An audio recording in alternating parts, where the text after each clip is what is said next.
Hello, I'm Cass Dowding, and this is the Sentimental Gardener podcast, a gardening podcast where we focus on the sentimental stories people have about their plants and their love of gardens. Have you ever noticed how some people just carry joy with them? Like not the forced kind, but a deeper kind. The kind that shows up when they pick a mint leaf and crush it between their fingers and their whole face lights up. Or when they spot a bird in their garden and it just becomes the best part of their morning. Today's episode is all about that kind of joy. Jane Edmanson has guided Australians through their gardens for decades. She's one of the original Gardening Australia TV show presenters and is still going after 36 years.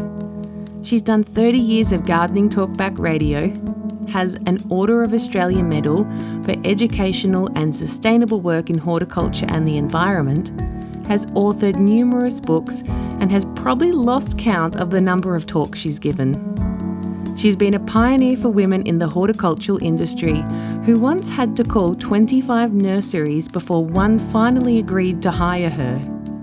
But Jane's story starts earlier, in a classroom in Dimboola, Victoria.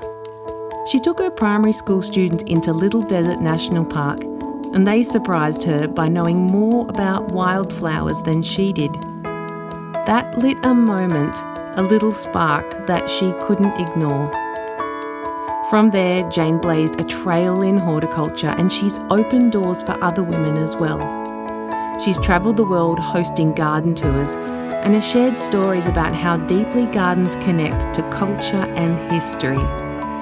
Through it all, she keeps returning to this same message.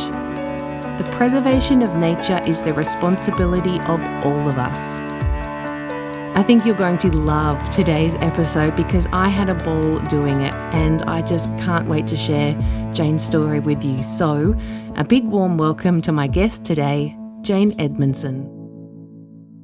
Jane, thank you so much for joining me today. Oh, it's a pleasure. I'm very much looking forward to talking about the Sentimental Gardener or garden, whatever it comes out. What I also love, before I start into my first question, is that when this was an idea for me, it was at the Australian Landscaping Conference and you were actually sitting behind me and my friend Pip at the time. That's right. Yeah. Yes. And we were sitting there going, oh my goodness, it's Jane Edmanson from Gardening Australia. No, because we've grown up like watching you talk about gardens and interviewing gardeners. So, and it was wonderful. You were so generous and kind and you answered a question for me because I was literally practicing if I could actually talk to people and ask them questions.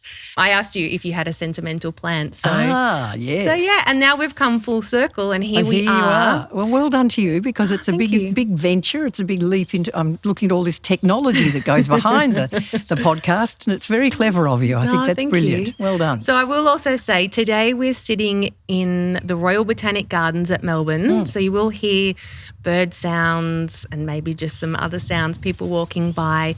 And we're in the beautiful Tacoma Pavilion up near the Arid Garden. That's right. And the Australian Drylands. So, the Drylands project, yes, that's right, which we'll talk about during We will get to it. So I'm going to get to my first question. I always start here with everybody. I start with early garden memories because we often...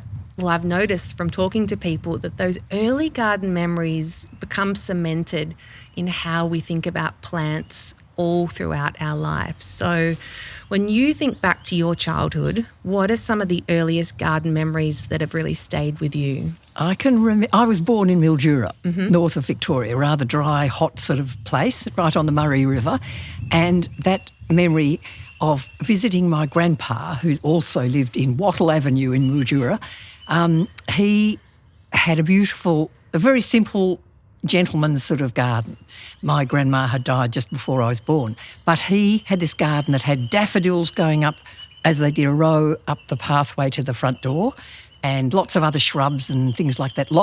Because Mildura being citrus heaven up there, he had lots of orange trees and lemon trees and all that. But one day he said we were there for a roast dinner, probably roast Sunday dinner, I don't know. But he said, would you go out, and I was only probably 4 or 5 or 6, let's say 5, and he said, go out and pick some peas and put them into the colander, and bring them back and we'll have them for tea. And I can remember that so distinctly. Oh, wow. You know, lovely fresh peas from the garden, just lovely. And my mum was always a great gardener. She eventually ended up, we came down to Melbourne for our schooling, and then she and my dad went back to be gardeners and horticulturists up in Mildura on a farm. Avocado, citrus and all that sort of thing. And she had a great garden. She started out with nothing, just red soil as it is up there. And she ended up with a garden that was just absolutely packed with perennials, roses, herbs, hellebores, all sorts of things. And she grew them quite beautifully. And I can always remember her saying to my dad, Pete, I'm sorry, the garden has got too big and now I need another little area for my garden. And she was talking about him pulling out a row of citrus trees just so she could have more garden. Oh, dear, oh, dear. So, I mean, that's the influence that I had. And I do remember lots of, boxes of lovely little posies of violets that she'd pick and send down to me when I was at uni and all that kind of thing, So she had a huge influence on my gardening remembrances and all that, yeah. And so both of your parents, you were on the farm, and I understand it was a citrus farm, like you said, and they created Orange World. Oh, they did? Is that right? Oh, my goodness gracious, yes. They did. Dad was a bit of an adventurer. He was an entrepreneur and he loved sort of exploring different ideas, and he thought, let's have a tourist thing as well as being the orange growers. Okay. He wanted to set up, so they had a packing shed, and the packing shed was on the other side of the road from the farm, but it was associated with it. So he got a little tractor which pulled a little train so that all these people could sit in it, and go around the farm on the venture around to, because he felt that no one knew how oranges were really grown in situ. You get them sitting there in the greengrocers and all that, but how on earth do they grow in real life? And people didn't. They had no idea. And so they found it very interesting to sit there and listen to Pete, my dad, and my brothers. My two brothers were on the farm too, and they would take these tours, perhaps one in the morning, one in the afternoon, and it was when people came up to Mildura by busloads, loads and loads of people came up to Mildura just to have a look, and so they'd all come out to Orange World because there was nothing else there. And it's since they retired, he sold the farm and it's become less and less. It's smaller and smaller now, but still Mario and Maria, they run it, and I go and see them, and they hello, and it's good. Yeah, it's because people don't know. They don't know that, they look at sort of a tree of oranges and they think, why are they green? And they don't realise it takes a while for an orange to go yellow, and they don't realise that sometimes oranges do fall on the ground and you can't pick them up because they're not going to be good for you selling to the greengrocers. So all those little ideas that, and Dad was really clever because he knew that people would love to go around on a tourist sort of venture, but he also knew that it was really important that Mildura, at that stage, they had overhead sprinkler systems, literally a big pole with a hose, not a hose, but a tap at the top and going round and round and round, and that's how all of the trees on the farm were watered. And it was a very poor way very inefficient way of watering plants because it just gets on the leaves and doesn't go down to the roots. As we all know, gardeners, that's where plants need the water. They don't need them on the leaves, they need it on the roots. And so he took out those tall sprinklers and he put the watering system down at ground level so that all the plants would get roots covered in water. And that was good because it's so sandy soil up there and that's what they need. And so he did that, and then lots of other farmers thought, well, that's a good idea, so they did it too. And very rarely do you see the old-fashioned way of watering plants now. And so that was good. So he was quite an innovator. Yeah, quite a pioneer. Yeah, he was, yeah. And he grew avocado. My brothers and he grew avocados, for, sort of one of the first of the farmers in Mildura to grow avocados. Lots of people in northern New South Wales did, but since then, everyone jumps on a bandwagon and boom, lots of people grow avocados. Yeah. Were you ever involved in taking the tours around of Orange World? I loved it. Yes, I loved it. It was, oh my goodness, it was my forte. So good. It was good. Yeah. Isn't it interesting? And now part of your role with Gardening Australia is to, educate people. To show people around people's gardens. Yes, that's right. Yeah, no, it's good. It's so awesome. And so that teaching aspect of what you do on Gardening Australia, I understand that you moved from Mildura and went down to Melbourne. Was that to study at university, teaching? Yes. Yeah. Or you went to school at Melbourne? With school, and then did arts at Monash, and then dip-ed and went out teaching at Dimboola. And that's where I always say to people, teach your kids when they're little about gardening, get them involved in growing radishes or carrots or whatever they want to grow, a little cosmos patch or some native plants to bring the birds in. Do that when they're really little, and then don't worry if they become teenagers and get hooked on all sorts of other things, that they think, I'm not interested in gardening, heaven spare us, and they'll forget it for a little while, but then they'll come back to it, when they've got their own little patch of land, or when they find that the place that they're living in has got a little area that, they could be involved in to grow veggies or herbs or anything that they want to grow. You've got a whole patch of perennials in your garden, salvias, and that's terrific because that's given you it's given your garden a lease of life. And I just think people... You need to recognise the ages that people, and that's the good thing about gardening, because it does change and it changes all the time. I've been doing this for such a long time that I've seen so many changes going on in the garden, in the horticultural world. Like before, when I started, veggies were really... They weren't appreciated.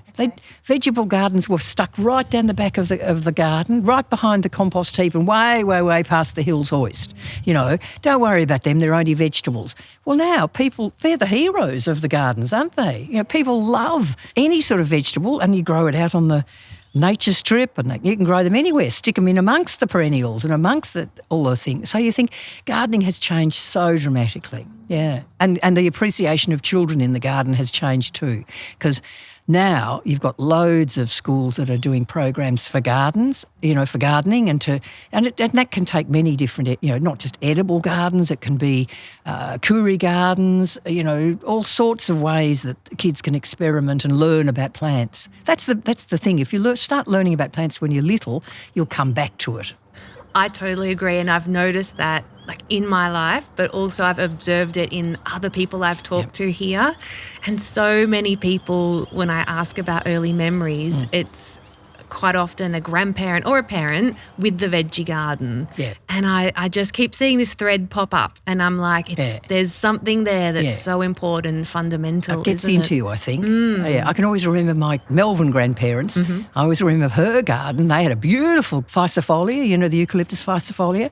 It was in South Caulfield, and it was huge. It filled up the front garden. The whole thing was filled up with this beautiful eucalypt. And when it was in flower, that lovely red flower, apparently airline pilots would come along, and that's how they were directed into... This is going back years and years, but that's how they saw this big red tree in the flower, and they went, we're on the right track. We're on the right track to Tullamarine or wherever they would go. Oh, wow. Because it's so bright. It was so bright. Oh, and I remember love that. Yeah. And then by the front door, she had a huge, about as tall as you, great big Daphne bush. And I can always remember that. So it does. It kind of gets the little memories of it always, yeah, it's good. I remember the first time back at the landscape conference when I asked you about a sentimental plant, and you talked about scent being quite a memory trigger for you. Yeah. It still is. I think scents. I give a lot of talks to older people, even older than me. That's really old. But, it's that age, and I just know that the scent triggers something in their brains. In my garden, in my back garden, I've got counted them yesterday, 23 different plants that have got a fragrance to the leaves, not just the flowers, not like a Daphne or a gardenia, but it's all of these have got fragrant leaves, and I've got just a little bunch of them here, which is sort of I usually would make a tussie mussy. You know what that is? Yeah. Tussie mussies, of course. Who'd know what a tussie mussy is? No, I have heard of it before. Yeah. Yeah. You smell that now. That's your typical. There we go. Yeah, it's mint. Just good old peppermint mint. Good, yeah. Now, what does that smell? But you ask people, I give a lot of these talks and I say, come on, you're my nose, tell me what you smell. And they go, I can't remember, I don't know what it is. And then suddenly it comes to them and they go, peppermint, mint. And as soon as you say lamb, roast lamb. Oh, yeah, my grandpa used to make homemade mint sauce. And some clever people still do. Yeah.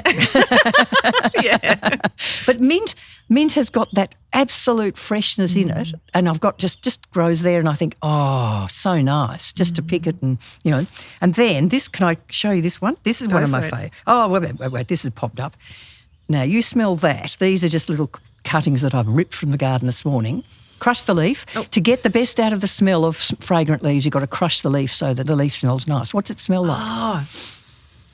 Vietnamese? Yes. It's... Yeah, Asian food. Yeah. Yeah, Vietnamese hot mint. Oh, wow. Isn't that lovely? Yep. And it's got a hot, peppery sort of taste, but it's that smell that is so lovely. I just love it. You know, it's really, there's so many different fragrances that you can have. You can have, see, that's got a sort of, makes me hungry really. But it's nice, isn't it? And this one's different. This is don't forget, crush the leaf so that the volatile oils come out of the leaves. Ooh. Oh, she says, ooh.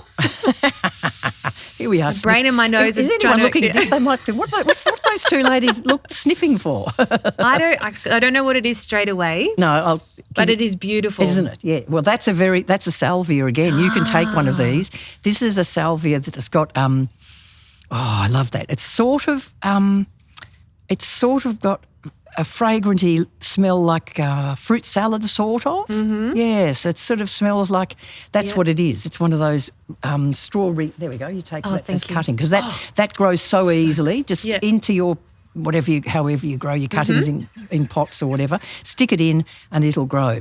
And that grows about 1.5 metres high with little red flower and then it's a lovely plant. I've heard some salvias can smell like pineapple. Yes, pineapple sage. Well, that is actually that's the true pineapple sage because some people, there's another salvia called the fruit salad sage, and that's the Salvia doriciana. And I was at just a book launch this morning, and this lady whose book they were launching, Meg Bentley, is a wonderful salvia grower, and she's just written this new book.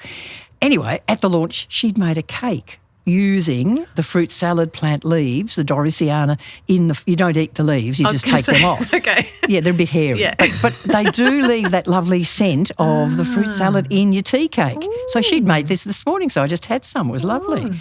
Now this is the last. This is, you smell that leaf. I think I know what this is by looking at it, but I will have it. Yeah, you smell that. Oh. Yeah. It's a lemon myrtle. Oh, well done. Yeah. See, I have a fancy for citrus coming from Mildura, a citrus sort of scent, and that's gorgeous, isn't it? Mm. I've just started making tea with it. Very good. My first year because someone introduced me to it. So I went and got my own tree. Yes, that's a good idea. And now my kids are like, when can we have more tea? Good. Yes. Is it big enough to pick a whole lot of leaves? Not yet. It will. I've got mine. I've got two, but one is in a pot. Yep. Yeah, quite a big pot, and you recognise it's a tropical forest tree from northern New South Wales type of thing. But it'll grow in Melbourne, give it protection if you get frost. Okay. But it will get up about 2 metres high. And then by that stage, I'm picking like loads of it to give away. Awesome. Yeah, it's lovely. Yeah.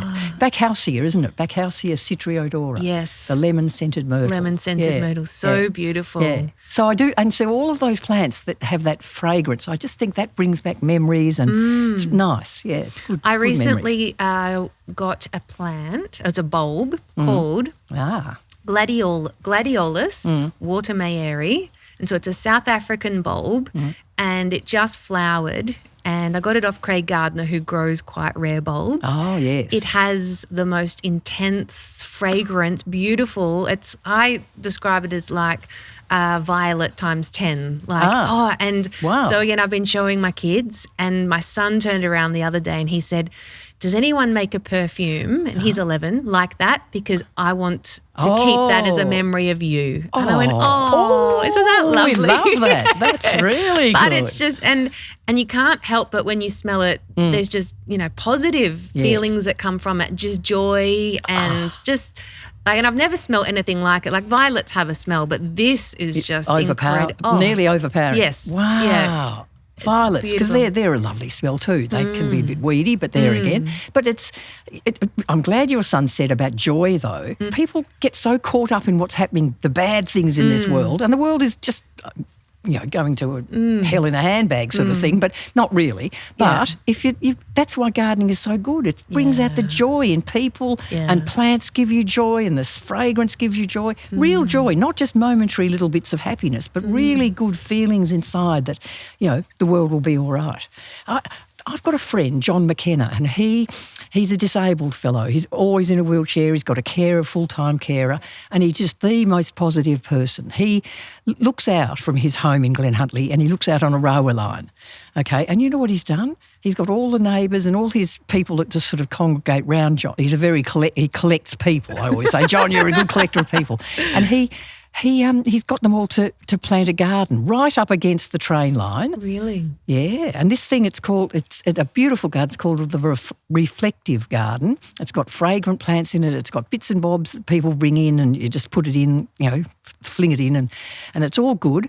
And every time I go there, it improves. It's nearly going double the size now. And I said, don't the Victorian Railway, don't they get cross? No, you know what they've done? Because there was no fence. You could have walked from his garden right onto the railway line. Right. There was the trains whizzing by.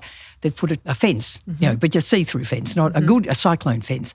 And it's a good fence because it's giving people protection. They've got a big place they can put their sign.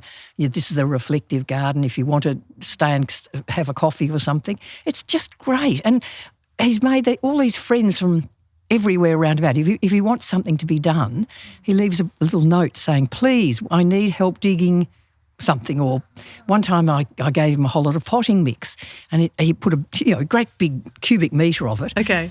And he put a sign saying, could someone please help put this potting mix into that pot over there? The next morning he woke up and there it was all put into it was fantastic. And he's got these other friends that... the laneway projects. Melbourne's got lots of little laneways. In the city is very famous for its laneways, but there's better laneways because they've got gardens in them. Down in Carnegie, this little group of people, and they run these beautiful little laneways that go from one, say, a busy road and take school kids on the way to their school. And it's just a little way. And they thought, let's make this into an art gallery. So everyone gives paintings they've done or whatever they get. And they've got all these plants that are planted from people just by the by, and it's just fantastic. And kids walk by quite safely. No one ever does damage to these plants. There's all the artwork on the walls. It's fantastic. Oh, and that's so good because, like you were saying, someone who's in a wheelchair could quite easily adopt an attitude of, well, what have I got forward? Exactly. What have I got to look forward to in life? But by having a garden where, you're involving other people, you're developing community, you're getting out there, you've got something to look forward to every day because the garden is changing every day. Yeah. It just brings this extra dimension and it's, great for mental health. So I love that. And thinking about that joy, I would love to know, what was the moment where you felt that horticulture or working with plants was the thing that you needed to follow? Oh, heavens, I can tell you straight away. Okay, go for it. I mentioned that I was a teacher first off up at Dimboola, which is near the Little Desert, halfway between Melbourne and Adelaide. Little Desert is filled with amazing, amazing wildflowers and plants. And I looked at it and I went, what am I going to do in Dimboola, this funny little town with nothing happening? And anyway, I said, right, I'm here for 3 years. And so the kids at the school knew much more about the plants than I did, and they all took me out into the Little Desert and showed me that's that and that's that and that's that and that's that. And it was fantastic because then it gave me something to think, okay, I now can spend 3 years. Well, it was you had to be there for 3 years. It wasn't really prison because I quite liked it really. By the end of it, at the first I thought, this is going to be hard. But after, I said to myself, I'm going to really learn about the plants of the Little Desert and the Grampians, and because the Grampians are very close, and they were just wonderful because now it at least started me on the track of loving native plants and recognising how wonderful they are because they're so resilient. That's the trick. There's so many very tough plants. But that's when I thought to myself, But what really sealed it was that the boss, the principal of the school, the Dimboola Secondary School, his name was Bill Golding. He's still alive. I wrote him a letter the other day. He's 93 and he lives in Portland and he's amazing. He once said at the end of my 3-year tenure, I was going to go overseas and travel. And he said, Jane, don't forget, you could enjoy horticulture. You should go and do a horticultural course. Oh, I went, I never thought of that. So anyway, off I chuffed, looking around the world and came back and I thought, what am I going to do now? And I thought, Bill Golding, he told me I should go to a horticultural school. And so I had to get a job. okay, in the horticultural industry. So I rang up 25 people in Melbourne, 25 nurseries, said, have you got any jobs for a woman? And in those days, women weren't really, most people just employed men. Right. And so finally, after 25 calls, this man, Ted Poynton, who had his nursery down in Clayton, he family nursery, and Ted Poynton said, oh, you look strong enough. You're a good country girl. I went, oh, yes. And he got me to hold 3 6-inch pots in both hands. That's how you carry them, or you used to. And so I could do that pretty well. He said, you can have a job. So I stayed with him for a year, and he taught me. He was Daphne King. He was amazing. So he really taught me all about the non-native plants. Yeah, so that's just how it started. And then, but then I really did take to it because I went to horticultural school at night. Oakley Tech was this place. It's now been superseded by Holmes Glen College of TAFE. And I used to walk from the nursery where I worked, and that was, by this stage, it was the state school's nursery. I'd walk about 2 kilometres every Tuesday and Thursday nights for 3 years down to the college, down to the horticultural college, and I'd learn every single plant that was in the people's gardens. And I had to do it, so that. And that's just how you learned. Yeah, it's funny. Anyway, so that was I love that because, not everyone comes to horticulture straight out of school. No, many people have changes of jobs, and lots of people are doing different things. Yeah, and it's great. And horticulture changed, as I said before. The simple veggie garden has become such a hero in the garden, but people's, landscape design and all sorts of things that people are doing, learning. Just amazing what is happening in the horticultural world. Well, thinking about that, what is one of the biggest changes that you've noticed, do you think, over all the years? Probably sustainability has been a big thing. That's a big thing. And I can remember how horticultural practices have changed so dramatically. When I was working at the nursery with Ted, he's the first day I was there, he had a big mound of soil that was just from Clayton, it was good market garden soil. And he said, I want you to dig that soil and throw it through the bases of the beds, like a spring base. And he'd had it on a vertical sort of thing, and you had to throw the soil through the bed springs so that you'd get rid of all the weeds and the clods, great big clods of soil, and you'd get it on the other side. Then you'd put it into a bag or a pot or something, and that's how you use that was potting mix. There was no such thing as potting mix, and nowadays you look, every nursery has big bags of potting mix, all made for all sorts of plants and all, compost for things and mulch native for versions things. And yes, exactly. It's so probably the technology has changed, and that's probably true about breeding plants and all sorts of things too, because plant breeding is such a big thing. Gardeners are always wanting something different and new. I'm just looking at some hellebores just over there, and that's the old kind of hellebore that had their heads poking down. But about 2 or 3 years ago, I went to a huge nursery in Holland, and this fella was breeding hellebores. But they were all different. They were all different colours. They weren't that sort of maroony colour. They were creams, even getting into yellows. Oh, wow. And their faces were upright. Wow. So you had these, hellebore. Now he bred them in Holland. I said to him when we poked our head into one of the hot houses or the cool houses, it was huge. It was just such a big hot house. And I said, how many are in here? And he said, it's probably 1 million. 1 million plants. And there was more, loads and loads. Anyway, so he does that every year. And every year nurseries, or this nursery that I ventured with, they bring them back. So they sell them in Australia. But we're a very small market. But there's still, it's good that we can get things. But it's, I love the adventure of gardening. People who are wanting to just push the boundaries just a little bit, just do things. Like the thing about chilies, for instance. Years ago, 45 years ago, there was perhaps 1 or 2 chilies that people would have. Right. And there might have been a few odd bods that grew a few different chilies. But now everyone wants to grow chilies that are the hottest under the sun. And you think, heavens, I love people who collect things, though. It's really good. They really are. They're so great, amazing. Isn't it? Yeah. I've recently been spending more time at garden clubs and societies. And I went to a conference on South African bulbs. Oh. And it was like, I didn't know that you could spend a whole day talking about bulbs from one area. But the people there were so interesting, and they are really into their, the bulbs and collecting. And I get it because that's where I got my gladiolas from. And then I started going, oh, well, maybe it needs a friend. And then you can get it in this colour. And then it's a slippery slope, isn't it? Collecting plants. Yes, it is. And it goes on and on.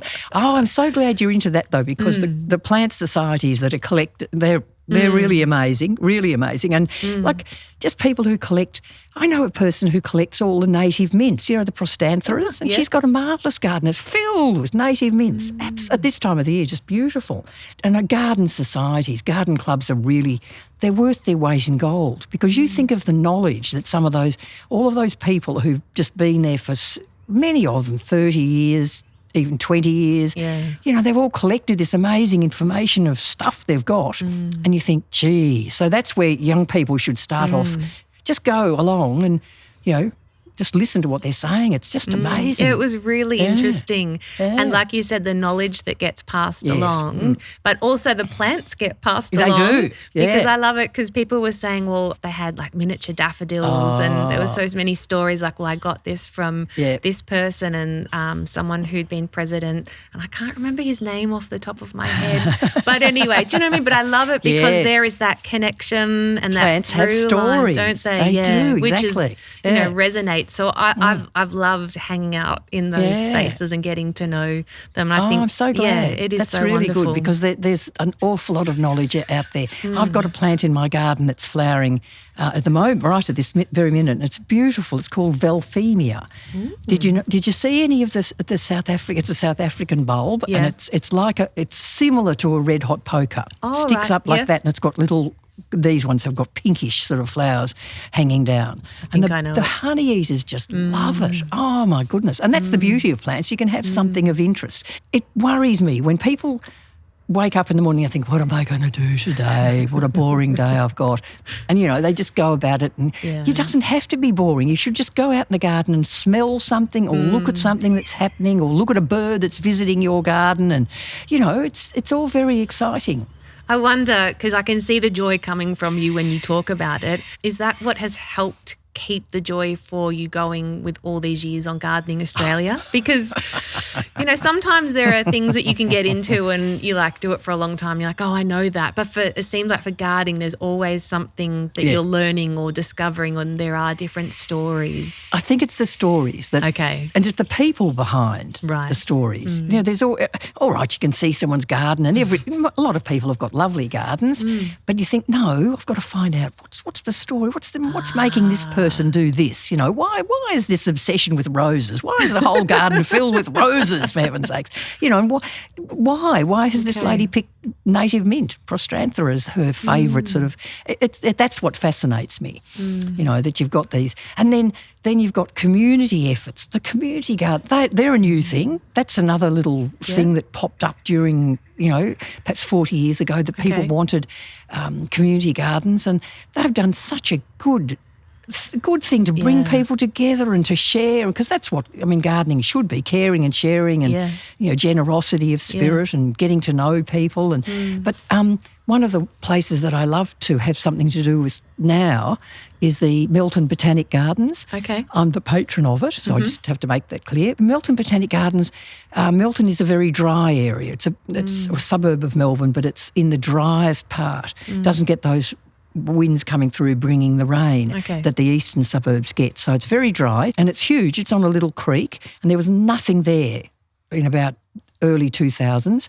And this small group of volunteers decided to set up a botanic gardens, and now there's a Californian garden, a South African garden, a Victorian garden, a Western Australian garden, South Australian, gardens from all over the world that have this kind of low waterfall. And so it's got lots of plants that are giving people ideas of what they can grow in their garden that doesn't need a lot of water. That doesn't mean that you don't water it to start off. Some people go, oh, I didn't know you had to water them straight away. Well, come on, give it a go. Anyway, but this is the Melton Botanic Gardens are really worth visiting, all done by volunteers that Melton Council looks after them with lots of other things, mulch and that sort of stuff. But, the volunteers, of which there's young people, I've been out there planting trees with the Scouts and the Girl Guides, and then there's older people, who say, Jane, come for a walk with me. 89-year-old ladies who still love weeding, and they love going because of the community. They meet the friends, and it's very important. And that's to me why gardening is really important, because it brings people together. Yeah, and I think that is what comes across on our TVs when we see not just you but everyone else and all the other gardening shows. All shows, exactly. Is because the plants are almost like the start of the conversation, aren't they? Yeah, that's right. And then that's what helps break the ice, and then, but community, especially people talk about loneliness epidemics with younger people. I feel really passionate, and I've got 2 little kids, like I said, so... Yeah. How do you do with your time? How's that going? So we're at the preteen stage, and we are a little bit at we've got to go to another garden. But I told you this. Yeah. I told you. So that's great that you said that.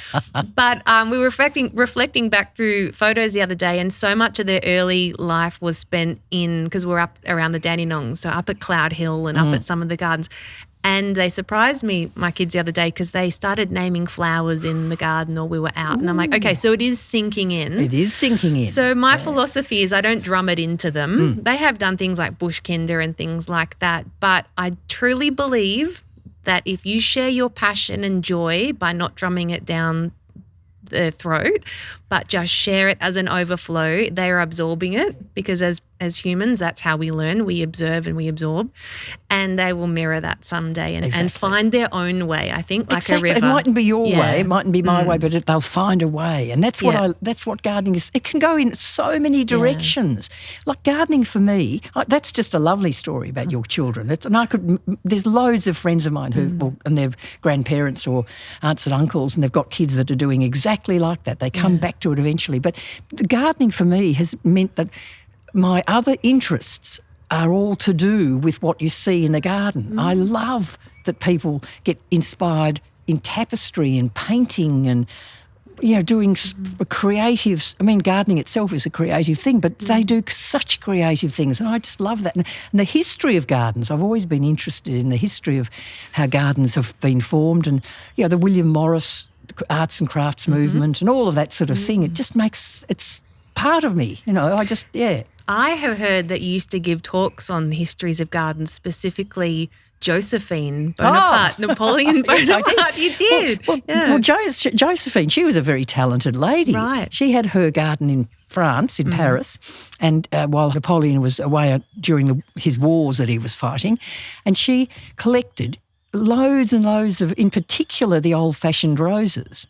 The lovely fragrant ones, and she had a painter that was a local, very well-known painter now. His name is Redoute, and he painted these beautiful flowers, many petals, not just the single, but really many, many petals. And she had a whole garden full of, and she even had a conservatory in her garden.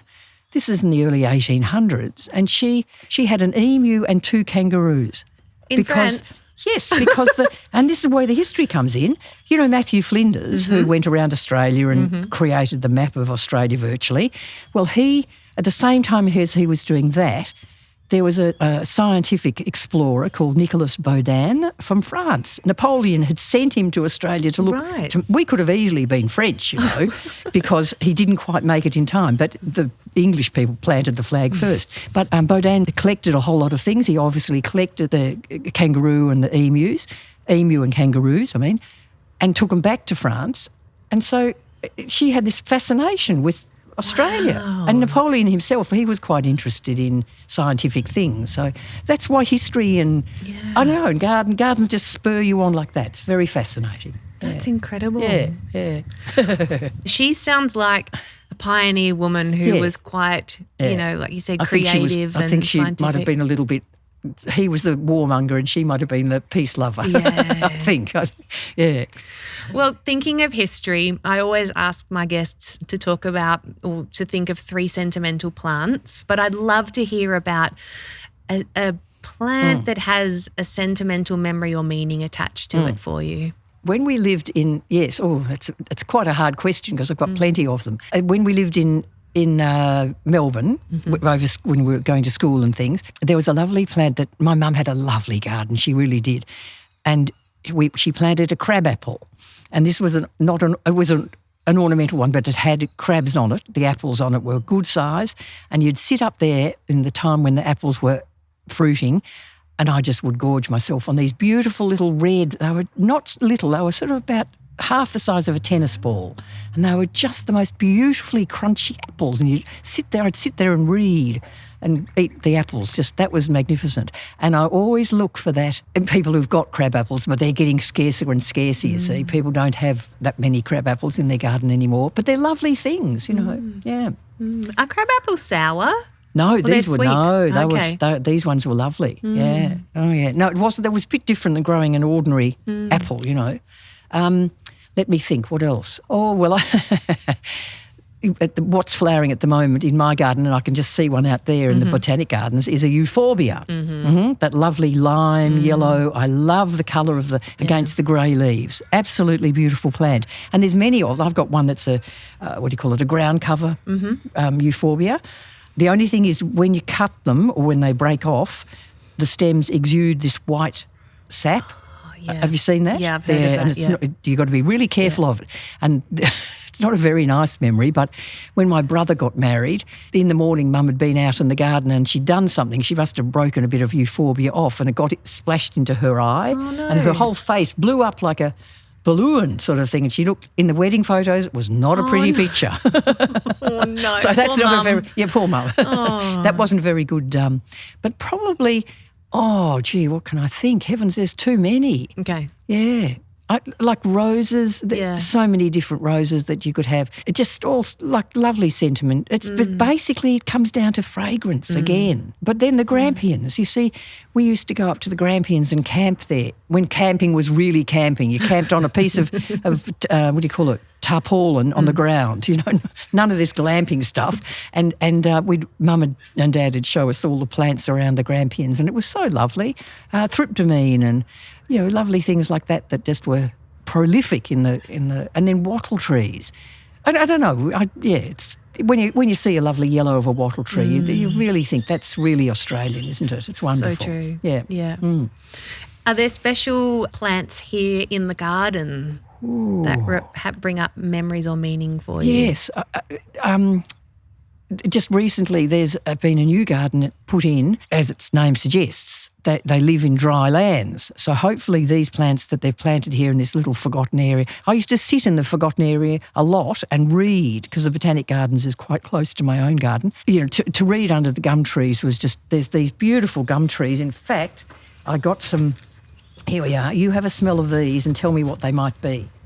It's a bit of a trick question. No, I feel like I'm on... Oh, no, okay. No. Just can you just put your fingernail into them and crush them a little bit so you smell. And there's this big gum tree over there where I'm talking about in the Drylands precinct, and it's a blue gum. And they're the seed pods of the blue gum. And see how they're little pointy, one end is pointy and the other end is where the seeds will come out eventually. But those actually used to be, back in colonial times in Australia's history, those little gum nuts were used as buttons. Really? True, they were. This bit at the front here? Yes. Well, they just used to sew them on like that. That's right. Isn't that the weirdest thing? So it's so cool. And I've sat there for many years reading and smelling these beautiful, that really is a lovely smell, isn't it? Pepperminty sort of. And so that's an area that's has always been a favourite. And one day I was sitting there and Andrew Laidlaw, who's the landscaper from the Botanic Gardens, came by and I said, Andrew, this area needs something a bit more, boom, bit more pizzazz. And he went back to his office and he drew up this wonderful plan. And guess what? It's now become the Dryland precinct with a beautiful little slate path and little steps going up and two little areas where kids can sit and learn all about what it means that Australian plants come from Gondwana, how the connection between Australia and Gondwana, and then another little area where they sit and it's all the importance of bushfires, how bushfires regenerate a lot of Australian bush.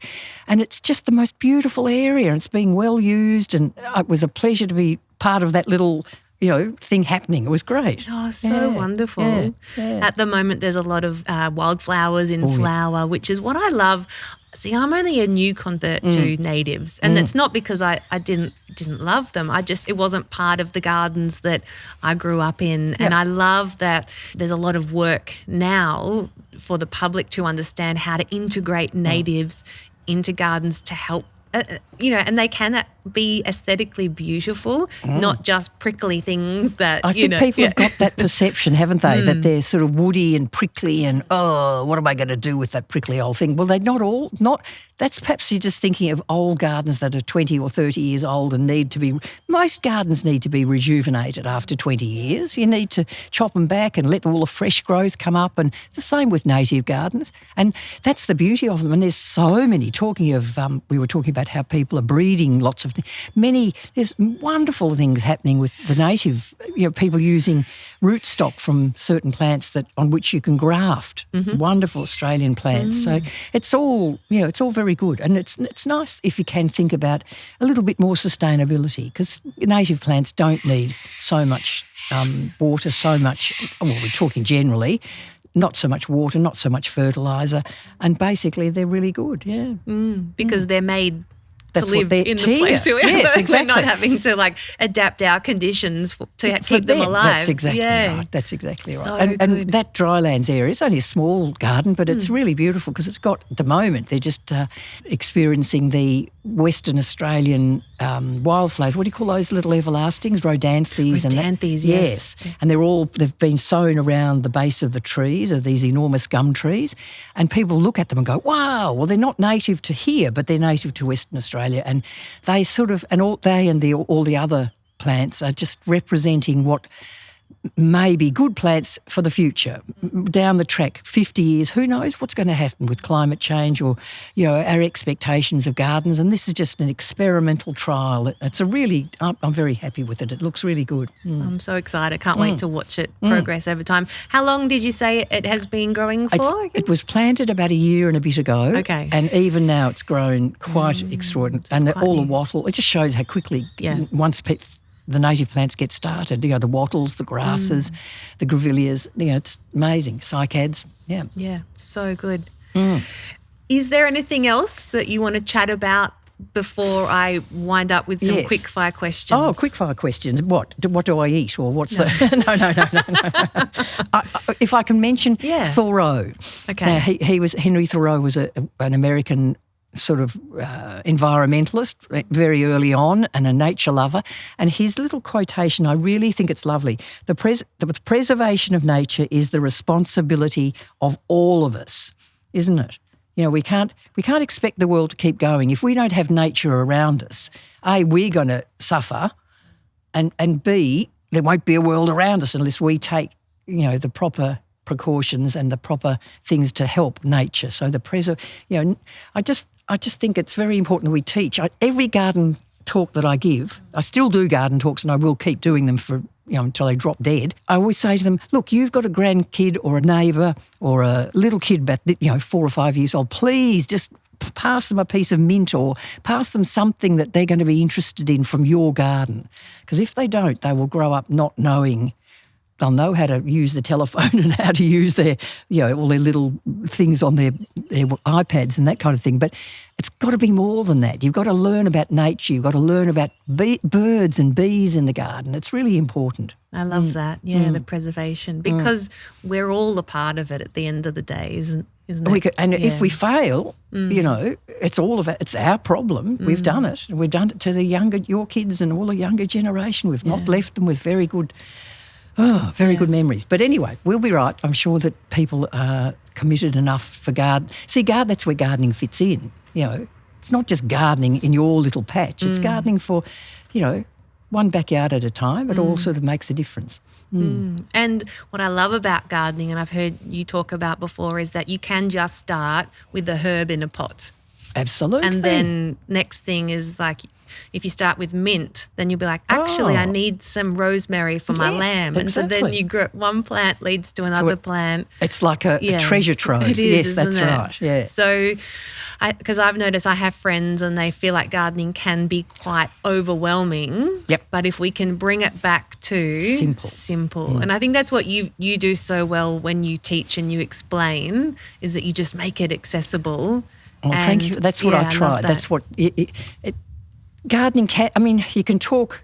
I love botanical Latin. I love it. I love how. Yes, I do. But I don't. I know that people out there may not like it. Yeah. So that doesn't matter. Just as you just said, start off with something small, learn a little bit about it, and then go on and progress on and do other things that And it is just a learning. I'm still learning. We're all learning. Everyone's learning about what nature's all about, and it's extraordinary. Oh, beautiful. Well, I thought we could finish with some fun quick fire questions. Oh, and it's all to do with gardening. So you're not going to ask me my favourite football team. No. Oh, gee, I would have talked forever about St Kilda. I got it in. Good on you. That's so funny. If you could only do one, which would it be? Gardening talkback radio or gardening TV show? Oh, that's too hard. Oh, is it? Yeah, I did gardening radio for nearly 30 years and gardening Australia on the television for 30. This is the 36th year. Wow. So how do I don't know. Both have got their admirable sort of qualities. Oh, no, I can't I better not do that. Gardening Australia might sack me straight away. Yeah, I didn't think of that, sorry. But it's good to put in there. Yeah, you've done a lot of talk back, haven't you? Well, I'm going to add a little second question in there that I wasn't planning. Can I ask you, what is the most common question you've been asked on Talkback Radio? Because I'm sure there would be one. There is, and that's why I resigned from there. I had done it for so long, and there was every single weekend there was questions, what is wrong with my lemon tree? And it was always the lemon gall, the citrus gall that gets on the... And my very final day, I said, I can't do it anymore. I just can't. And so on the very final day, everyone knew I was not retiring, but just coming back from radio and doing other things. And the last question, I'm sure they set it up. The last question, a little lady from Ringwood who rang in and said about, what's wrong with my lemon tree? And I said, It was funny. It's so common because I was looking at my lemon tree yesterday and it's got gall, and I'm like, how many times have I heard people say, I just, want to know why the leaves have gone yellow. But anyway, that was we've sidetracked. So anyway, back to question 2. Oh dear. Out of all the gardens you've visited, public or private, which ones captured your heart and why? Okay, that's quite a good one. Good question for me, because I remember I'd never visited a garden before until I got to England, and my mother sent me a letter. Now, this is when letters were in the form of funny blue, rectangle pieces of paper that they and that just got sent to you, and you were lucky to get it in the post. But my mother wrote in her funny scrawly writing, she said, Jane, there's a garden I want you to go and visit. She just read the book, and it was Vita Sackville-West and her husband Harold.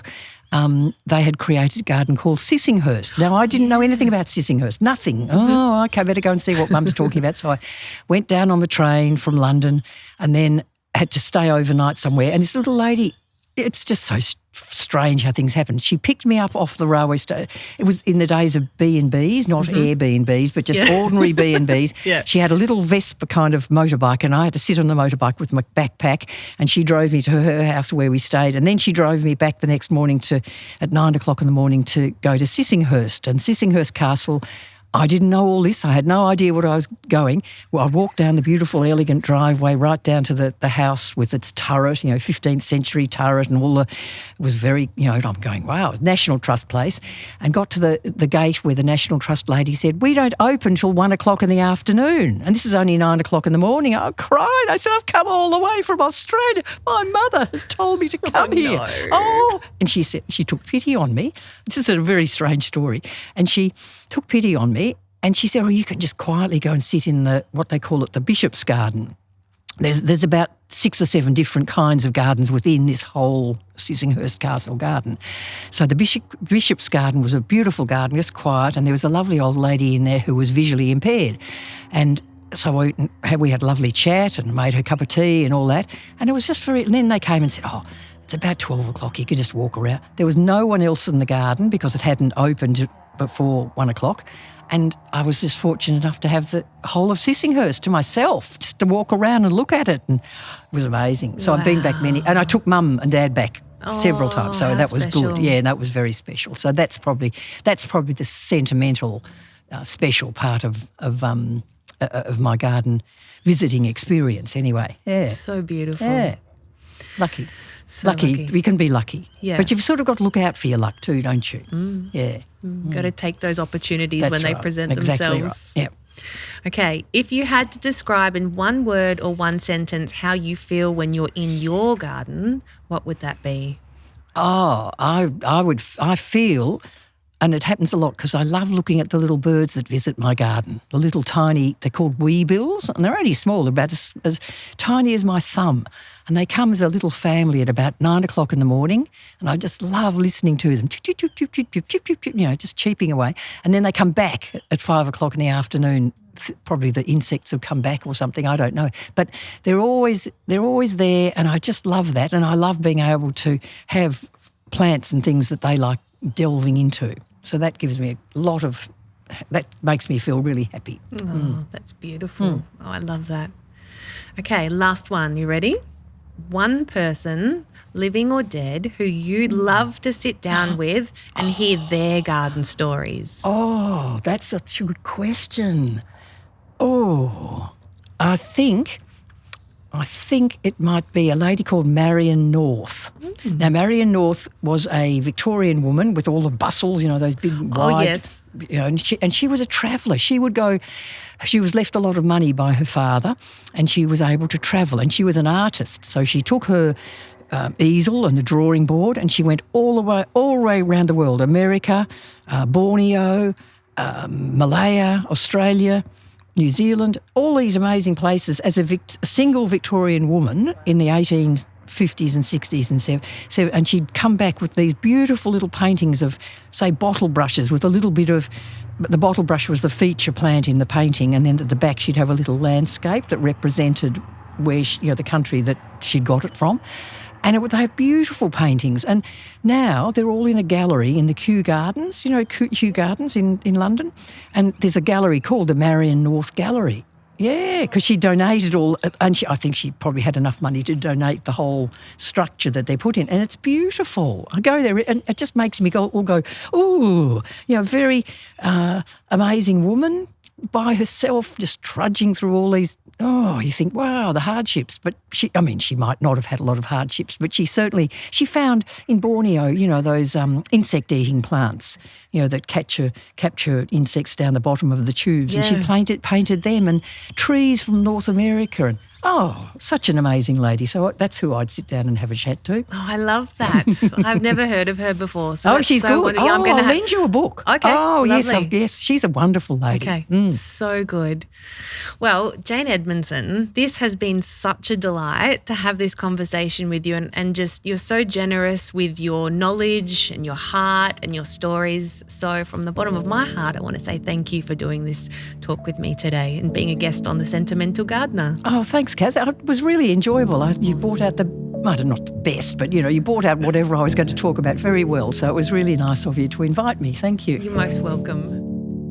I don't know about you, but the world can feel a lot right now. With a single swipe of your thumb, there's more news, more noise, and more urgency than anybody's heart can hold. It's easy to feel small and easy to think that joy belongs in some other time, in some other place. But Jane reminds us that joy is closer than we think. It lives in the smallest acts of care, like picking a flower and putting it on your desk, tying a few stems into a tussie-mussy, and crushing a mint leaf and breathing it in. Those little moments don't erase the heaviness. They do something just as important. They root us in memory and in beauty and in the stubborn persistence of joy. But joy isn't only comfort, it can be quietly defiant. Choosing to notice beauty and to tend something living, to make a moment of wonder, these are small refusals to give into despair. On the surface, it looks like, air quotes, just gardening. But really, it's insisting that beauty, care, and connection still matter and always will. As Jane says, the preservation of nature is the responsibility of all of us. That responsibility doesn't need to feel overwhelming, it can begin with a single, ordinary act of care. So, here's my invitation. Let the next scroll wait. Step outside, pick a flower, crush a leaf, notice the fragrance that lingers. These are the small, ordinary acts that bring us back to ourselves and back to the joy that's been here all along. And if this conversation gave you even a moment of joy today, I'd love it if you could share it with someone else. Leaving a review on Apple or Spotify really helps other people find these stories and join us here. A huge thank you today to Hayden Schuler from Berea Gardening for our beautiful theme music, and to my beloved husband Tom Dowding for audio support and being the best cheerleader anybody could ever have. A special thanks also to my friend Annie, who came along to the recording to be the best wing woman anyone could ever have, and for her constant inspiration from her garden. This is The Sentimental Gardener with me, Cass Dowding. This episode was recorded at the Royal Botanic Gardens, Melbourne, on the ancestral lands of the Kulin Nation. I pay my respects to elders past and present, and I honour their ongoing care of this country.